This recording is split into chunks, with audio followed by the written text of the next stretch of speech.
Harga unit terkecil di properti mewah ini, kata manajer properti bernama Sofia, mungkin hanya setara dengan tas Chanel yang dia pegang. Kata-kata itu menusuk telinga Bima. Pria dengan kaos kusam yang dihina habis-habisan di lobi dingin gedung pencakar langit. Dia hanya butuh waktu 24 jam untuk membalas. Tapi balasannya itu akan menghancurkan karir dan status simbol Sofia sampai ke akar-akarnya. Jangan lewatkan setiap drama balas dendam kami. Tekan tombol suka, berlangganan, dan tulis pendapatmu di kolom komentar. Mari kita lihat dulu bagaimana kesombongan Sofia di pagi hari membawanya pada bencana. Nenek Salima berdiri terpaku di ujung jalan setapak. Kakinya terasa kaku, seolah menyatu dengan tanah yang berdebu. Jantungnya berdebar kencang, sebuah irama yang memukul dada bukan karena kelelahan setelah berjalan, melainkan karena gejolak kepedihan dan amarah yang panas baru saja menyengat ulu hatinya. Di depannya, jejak ban kasar dan bau solar yang tajam menjadi saksi bisu. Truk logistik berwarna putih itu, yang seharusnya membawa karung beras dan harapan bagi puluhan keluarga miskin di Desa Sukamaju, kini hanya meninggalkan gundukan debu halus di halaman belakang rumah Kepala Desa Suroso. Rumah itu baru dicat dengan warna krem yang terasa asing dan mewah di tengah gubuk-gubuk lusuh. Atapnya menjulang tinggi, seolah mengejek setiap helai kain usang yang dikenakan Salima. Sebuah monumen kesombongan di atas kemiskinan yang ia derita. Pikiran Salima berputar seperti roda yang kehilangan poros. Tidak mungkin. Petugas di balai desa, dengan wajah datar yang terlatih, bilang datanya tidak memenuhi syarat. Status ekonominya dianggap sedikit membaik. Sebuah ironi keji, mengingat ia hanya makan nasi aking 2 hari sekali. Tapi paket bantuan sosial itu, apakah ketidaklayakannya secara otomatis berarti paket itu berpindah hak menjadi milik Kepala Esa? Ia mencoba sekuat tenaga mencari alasan logis. Mungkin paket itu adalah milik kerabat jauh Suroso yang juga miskin dan kebetulan menumpang di sana. Tetapi ia tahu itu adalah kebohongan yang coba ia telan sendiri. Kebenaran, dingin dan mengkilap, diparkir di garasi terbuka. Sebuah mobil SUV hitam mewah, merek Eropa yang mahal, mengkilat memantulkan cahaya matahari sore. Kendaraan itu adalah kontra-argumen yang terlalu kuat. Sebuah bukti tak terbantahkan bahwa kekayaan Suroso bukan didapatkan dari hasil bertani yang jujur. Dengan langkah gonta yang kini dipenuhi tekad baru, Salimah kembali ke gubuknya. Ia tidak lagi melihat kemiskinannya sebagai takdir atau nasib buruk yang harus diterima, melainkan sebagai hasil dari penindasan yang terorganisir. Kemarahan yang membakar di perutnya kini berubah menjadi tekad dingin. Ia memerlukan sekutu, dan sekutu itu haruslah seseorang yang mengerti bahasa baru, bahasa digital. Satu-satunya orang di desa yang ia tahu memiliki keahlian untuk menembus tembok kekuasaan digital adalah Risa, cucu tetangga yang masih menempuh kuliah jarak jauh. Risa adalah gadis pendiam. Sering dicap antisosial oleh ibu-ibu desa karena matanya yang selalu tertuju pada layar ponsel yang menyala biru. Malam itu, sekitar pukul 8, di bawah lampu minyak yang berkelip dan asap yang memburamkan udara, Salimah menceritakan semua yang ia lihat. Wajahnya yang keriput terlihat tegang karena menahan ledakan emosi. Ia menceritakan proses pencoretan namanya hingga adegan truk logistik yang berbelok secara mencurigakan ke rumah Suroso. "Saya butuh tahu, Nak," kata Salimah. Suaranya parau dan bergetar. "Siapa yang menerima jatah beras saya? Siapa yang berani-beraninya menukar nama saya dengan nama orang lain?" Risa, yang awalnya hanya mendengarkan dengan skeptis, menghela napas panjang. Ia adalah seorang pegiat media sosial kecil-kecilan, sangat sensitif terhadap isu ketidakadilan di kolom komentar, dan kini isu itu terjadi tepat di depan mata. "Kalau cuma melihat truk, itu hanya dugaan, Nek," ujar Risa sambil menggesek layar ponselnya. "Kita butuh data, bukti keras." Tugas pertama Risa adalah mendapatkan akses ke salinan digital daftar penerima manfaat bansos terbaru. Itu tidak mudah, file tersebut berada di server kantor kecamatan. Namun Risa punya jalan masuk, seorang teman sekelas SMA yang kini bekerja di sana sebagai staf honorer. Setelah setengah jam melakukan lobby via chat dengan beberapa kali rayuan tentang kenangan masa lalu dan sedikit ancaman basa-basi untuk mengunggah keluhan di media sosial jika temannya tidak membantu, Risa berhasil mendapatkan file spreadsheet yang dienkripsi. "Kita punya waktu sedikit, Nek. File ini mungkin akan dihapus dari server utama besok pagi," bisik Risa tegang. Mereka berdua membongkar data itu larut malam. Suara jangkrik di luar memecah keheningan yang mencekam. Layar ponsel Risa yang kecil menyinari wajah Salimah yang menua dan penuh harap. Keheningan berlangsung lama. Hanya terdengar suara ketukan jari Risa pada keyboard virtual. "Ditemukan," ujar Risa pelan. Suaranya mengandung nada terkejut. Risa menunjukkan baris data yang dicari. Memang benar, nama Salimah telah dicoret, dengan keterangan yang memuakkan. Dinyatakan tidak layak DTL, revisi kesejahteraan. Namun di kolom penerima pengganti, tercantum nama fiktif, Kasim, Dengan alamat yang sangat jelas merujuk ke blok rumah Suroso, dan keterangan samping yang aneh, revisi administrasi internal, kebutuhan mendesak kades. Darah Salimah seolah berhenti mengalir. Ia terdiam sesaat, matanya melebar. Rasa sakit hati yang tadinya bersemayam di dadanya, kini berubah menjadi ledakan kemarahan yang dingin dan terkendali. Ia mengepalkan tangannya di pangkuan, buku jarinya memutih. Dia menggunakan nama palsu Risa, desi Salimah. Suaranya seperti geraman yang tertahan.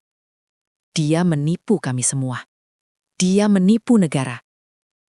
Bukti digital ada di tangan mereka dalam bentuk screenshot berlapis, tetapi itu tidak cukup. Data hanyalah angka. Publik butuh cerita visual. Mereka butuh bukti visual yang tidak terbantahkan, yang bisa berbicara lebih keras daripada barisan data di layar ponsel. Investigasi visual harus dilakukan saat desa terlelap sepenuhnya. Pukul 11 malam, dinginnya udara menusuk kulit. Salimah, yang mengenakan sarung usang untuk menutupi gerakan, dan Risa, membawa ponsel sederhana mereka, menyelinap menuju rumah Suroso. Mereka berjalan merangkak di sepanjang parit kering yang dipenuhi sisa-sisa rumput layu di belakang pagar bambu tinggi milik kades. Bau tanah lembab dan udara dingin malam menyelimuti mereka, membuat setiap tarikan nafas terasa tegang. Rumah Suroso sunyi, namun keheningan itu terasa mengancam, seperti ketenangan sebelum badai. Hanya lampu teras yang menyala, menerangi sebagian halaman depan yang kini terasa seperti medan perang yang harus mereka taklukkan. Mereka berdua berhenti di celah pagar bambu yang sudah rusak. Salimah menyingkirkan sebatang bambu yang patah dengan hati-hati. Pemandangan di dalamnya mencekik nafas Salimah. Di sudut gudang terbuka, tumpukan kotak dan karung bansos menjulang hampir setinggi kepala orang dewasa. Paket beras, botol minyak goreng, kotak mie instan. Semua barang yang Salimah impikan. Semua barang yang menjadi haknya dan hak puluhan orang miskin lainnya. Kontrasnya begitu brutal dan menusuk mata. Tepat di sebelah tumpukan harta curian itu, mobil SUV hitam Suroso diparkir megah. Kaca depannya memantulkan cahaya lampu teras, menciptakan kilau jahat yang seolah sedang menyeringai kepada mereka. Ini adalah perwujudan nyata dari korupsi. Kebutuhan hidup yang dicuri ditukar dengan kemewahan yang dipamerkan. Cepat, Risa, bisik Salimah. Tenggorokannya tercekat oleh ayu mata yang enggan jatuh. Risa mengaktifkan mode kamera ponselnya. Tangan gadis itu gemetar, bukan karena kedinginan, tetapi karena adrenalin dan rasa takut jika suara klik kecil pun dapat membangunkan Suroso. Ia membidik dengan hati-hati. Bidikan lebar yang menunjukkan tumpukan bansos dan mobil mewah dalam satu frame yang provokatif. Lalu bidikan close-up pada label-label karung yang jelas-jelas bertuliskan Bantuan Sosial Pemerintah, milik rakyat miskin. Setiap jepretan adalah palu godam ke jantung kekuasaan Kades Suroso. Bukti digital manipulasi data berhasil mereka tangkap dalam bentuk screenshot, dan kini bukti visual kejahatan terhampar di galeri ponsel Risa. Salimah merasakan tubuhnya lemah, kelelahan, tetapi jiwanya mengeras seperti batu. Ia telah melihat kebusukan itu secara langsung, mencium bau pengkhianatan di udara malam. Dan sekarang, ia memegang senjata, bukti digital dan visual untuk melawan. Pertarungan belum selesai, tapi kini ia tahu pasti, mereka tidak akan kalah. Kita pulang, Nak, katanya. Suaranya kini tenang, penuh tekad yang mematikan. Besok, kita tunjukkan ini kepada semua orang. Nenek Salimah duduk di atas dipan bambu yang berderit, memegang ponsel pintar sederhana milik Risa. Keheningan gubuk reot mereka di desa Mekarsari hanya ditemani oleh suara jangkrik malam dan gemericik lampu minyak yang cahayanya kuning dan samar. Cahaya redup itu berjuang melawan pantulan layar ponsel, di mana sebuah gambar berbicara lebih lantang daripada 1000 demonstrasi. Di layar itu, sebuah foto yang diambil Risa semalam menampilkan kontras yang memuahkan. Di satu sisi, tumpukan tinggi karung-karung beras dan kardus bansos, yang seharusnya meringankan beban warga miskin. Di sisi lain, menempel mencolok adalah moncong SUV hitam mengkilap milik kepala desa Suroso. Parkir seolah barang-barang itu adalah properti pribadinya. Kontras antara kemiskinan dan keserakahan itu menjerit. Salimah menarik nafas dalam-dalam, aroma minyak tanah dan debu mengisi paru-parunya. Jemarinya yang keriput dan penuh kapalan, akibat puluhan tahun bekerja di sawah, kini gemetar di atas layar sentuh. Risa berdiri di sampingnya dengan nafas tertahan, merasakan keringat dingin mengalir di punggungnya. Keputusan ini bukan hanya soal kebenaran, ini adalah pertaruhan hidup mati. Lihat ini, Risa, bisik Salimah. Suaranya serak, namun mengandung kekuatan yang terakumulasi dari rasa sakit yang tak terperi. Ini bukan hanya beras, ini adalah harga mati suamimu. Salimah mengenang masa lalu pahit. Dulu, suamimu sakit keras. Kita memohon bantuan untuk berobat ke kota. Suroso bilang tidak ada dana desa. Suami saya mati. Sekarang, jatah beras saya pun dia curi. Saya sudah di ujung jalan, Nak. Saya tidak takut mati, Salimah.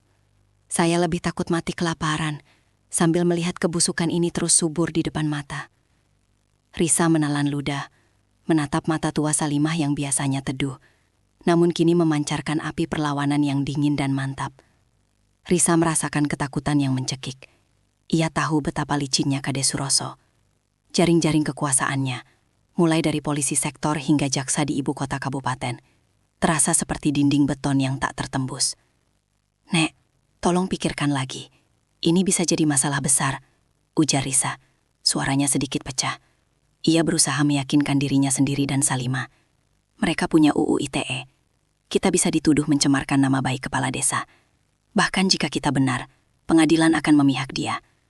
Salimah menggelengkan kepala perlahan. Ia mengangkat dagunya sedikit. Tatapan matanya menembus kegelapan. Nama baik. Apa gunanya nama baik jika isinya busuk dan berdarah? Selama ini mereka hanya takut pada dua hal, polisi dan Tuhan. Tapi polisi dia beli, dan Tuhan dia lupakan. Sekarang, kita ajari mereka takut pada satu hal lagi. Rakyat, biarkan seluruh Indonesia tahu, Risa. Salimah meletakkan ponsel itu kembali ke tangan Risa. Keputusan sudah dibuat. Sudah, Nak. Unggah. Jangan ragu. Saya hanya ingin hak saya. Dan jika hak saya tidak bisa saya dapatkan di dunia nyata, biarkan media sosial yang menuntutnya. Risa menarik napas. Tangannya stabil, meski jantungnya berdebar kencang seperti genderang perang. Jemarinya bergerak cepat, menyusun kata-kata yang tajam. Ia mengunggah semua bukti. Foto gudang bansos, tangkapan layar data manipulasi penerima fiktif, dan, sebagai penutup, video pendek nenek Salimah yang bercerita, sambil menunjukkan tempat berasnya yang hanya berisi remah-remah dan debu. Risa memilih judul yang provokatif, dirancang sengaja untuk memicu ledakan emosi massal. Inilah alasan nenek Salimah kelaparan. Bansos rakyat judi bensin mobil mewah Kades Suroso. Ia juga menambahkan tagar yang spesifik, Kades korup Mekarsari, dan keadilan untuk Salimah. Dalam hitungan menit, postingan itu meledak. Awalnya, gejolak hanya terasa di grup-grup WhatsApp Mekarsari. Warga yang selama ini hanya berani berbisik-bisik, kini mendapatkan validasi atas kecurigaan mereka. Komentar pedas mulai membanjiri. "Saya sudah curiga, jatah anak yatim saja dimakan. Ini buktinya." Kami sudah lama menderita di bawah Kades serakah ini. Dalam waktu 1 jam, berita itu melompat ke akun-akun gosip dan berita regional yang memiliki ratusan ribu pengikut. Tagar yang dibuat Risa mulai viral. Desa Mekarsari, yang tadinya terpencil dan tenang, tiba-tiba menjadi pusat perhatian digital nasional. Di kantor desa yang gelap, perangkat desa panik. Telepon dari camat mulai masuk, nada suaranya tajam dan menuntut klarifikasi yang mustahil diberikan. Kepanikan kolektif ini adalah konsekuensi dari ketakutan yang kini berbalik arah. Sementara itu, Kepala Desa Suroso yang biasanya menikmati kopi sore dengan perasaan superioritas, mendapati kedamaian teras rumah mewahnya hancur lebur oleh rentetan notifikasi di ponselnya. Ia melihat fotonya, ia melihat SUV barunya, dan yang paling fatal, ia melihat tumpukan bukti kejahatannya, yang kini telah disaksikan ribuan mata. Senyum arogannya luntur seketika, digantikan oleh ekspresi horor dan kemarahan yang membakar. Wajahnya memerah padam hingga ke telinga, urat-urat lehernya menonjol seperti akar pohon yang dipaksa keluar dari tanah. "Brengsek, siapa yang berani?" raungnya, melemparkan cangkir kopi ke lantai keramik hingga pecah berkeping-keping. Ini bukan lagi sekadar gosip yang bisa diredam dengan ancaman. Ini adalah bencana karir, potensi hukuman penjara, dan aib yang tak terhapuskan. Ia harus memadamkan api ini sekarang. Suroso segera melompat ke dalam SUV barunya. Ia menyalakan mesin dengan brutal, melaju kincang ke arah gubuk Salimah, meninggalkan kepulan debu dan bekas ban di jalan setapak yang biasa ia lewati dengan angkuh. Ketika ia tiba, malam sudah larut, udara dingin dan lembab. Suroso yang biasanya selalu tampil rapi dengan batik mahal, kini terlihat kacau. Napasnya terengah-engah. Ia mendobrak pintu gubuk Salimah tanpa mengetuk, tangannya menggenggam sebendel uang tunai tebal, yang pasti bernilai puluhan juta rupiah. Uang itu baru saja ia ambil dari brankas rumahnya. "Salimah, Risa," teriak Suroso. Suaranya bergetar antara amarah yang mengancam dan ketakutan yang mendalam. "Hapus postingan itu sekarang juga. Kalian tahu apa akibatnya, hah? Kalian akan saya tuntut sampai miskin." Ia melemparkan bungkusan uang tunai itu dengan keras ke atas dipan bambu Salimah. Uang itu, yang diikat dengan karet gelang tebal memantul sebentar. "Ambil ini," perintahnya dengan napas terengah-engah. "Ini lebih dari 100 paket bansos yang kalian mau." Saya akan berikan kamu jatah hidup seumur hidup. Jatah beras terbaik, tunai. Hapus. Lupakan semua ini. Dan jangan pernah bicara lagi. Risa dan Salimah saling pandang. Kilauan uang itu, di bawah cahaya redup lampu minyak, menyilaukan mata. Jumlah itu adalah harta karun. Uang yang tidak pernah Salimah lihat seumur hidupnya. Ini bisa menutupi kebutuhan pangannya selama bertahun-tahun, mengakhiri penderitaan mereka secara instan. Namun, nenek Salimah menatap uang itu dengan mata kosong. Tidak ada hasrat sama sekali. Di mata tuanya, uang itu hanyalah sampah berbau busuk. Ia perlahan mendekat ke dipan. lalu dengan gerakan tegas dan penuh penghinaan, menyapu bundelan uang itu hingga jatuh ke lantai tanah yang dingin. Uang puluhan juta rupiah itu kini berserakan di tanah, tak lebih berharga dari kotoran. Simpan uang busukmu Suroso, kata Salimah. Nada bicaranya tenang, namun memiliki daya hantam yang mematikan. Ini bukan lagi soal beras. Bukan lagi soal satu karung. Ini soal harga diri dan keadilan yang kau injak-injak. Salimah menunjuk ke lantai. Tempat uang itu tergeletak. Kau mencuri dari orang yang paling membutuhkan. Kau menukar nyawa suamiku dengan kemewahanmu. Uangmu tidak akan pernah bisa membeli dosa-dosamu. Ia berdiri tegak, memandang wajah Suroso yang kini pucat pasi karena terkejut. Sekarang, biar media sosial yang sudah kau benci itu, dan hukum, yang memutuskan nasibmu. Bukan uang harammu. Suroso terpaku. Mulutnya terbuka sedikit. Ia tidak pernah membayangkan penolakan sekeras ini dari seorang janda tua yang selama ini dianggapnya remeh. Upaya terakhirnya untuk meredam api dengan suap telah gagal total. Dan ia sadar, dengan rasa dingin merayap di tulang punggungnya, bahwa kehancurannya kini hanyalah hitungan jam. Gerbang penjara terasa semakin dekat. Suara deru mobil kepala desa Suroso yang baru saja melesat pergi, tidak meredakan ketegangan di gubuk reyot Nenek Salimah. Sebaliknya, keheningan yang tersisa terasa lebih mencekam.